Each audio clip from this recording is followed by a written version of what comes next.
जिल्ह्यातील कडेगाव, विटा आणि इस्लामपूर येथे एका महिलेच्या सांगण्यावरून चाकूचा धाक दाखवून महिलांना लुटणाऱ्या तसेच गळ्यातील दागिने चेन स्नॅचिंग करून जबरी चोरी करणाऱ्या टोळीच्या मुसक्या आवळण्यात पोलिसांना यश आले। गुन्हा करणाऱ्या चौघांना अटक करण्यात आली असून त्यांच्याकडून 4 जबरी चोरीचे गुन्हे उघडकीस करत 5,15,000चा मुद्देमाल जप्त केलाय। स्थानिक गुन्हे अन्वेषणाच्या पथकाने विटा ते कडेपूर या मार्गावर सदरची कारवाई केली। अभिषेक जगन्नाथ जाधव, निरंजन बळवंत कुरळे, सौरभ महादेव इंगवले आणि सुलताना वालेखान मुलानी अशा अटक केलेल्यांची नावे आहेत। स्थानिक गुन्हे अन्वेषणाचे एक पथक शस्त्रांचा धाक दाखवून लुटणाऱ्यांचा शोध घेण्यासाठी जिल्ह्यात पेट्रोलिंग करत होतं।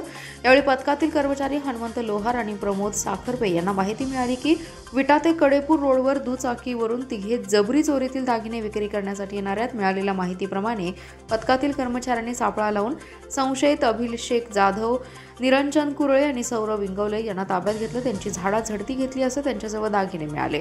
दागिन्यांबाबत कसून चौकशी केली असता त्यांनी सांगितले की बालेखान मुलानी हिच्या सांगण्यावरून कडेपूर येथील लवंगमळा येथे शेतात काम करणाऱ्या 2 महिलांना चाकूचा धाक दाखवून त्यांच्या अंगावरील दागिने काढून घेतले।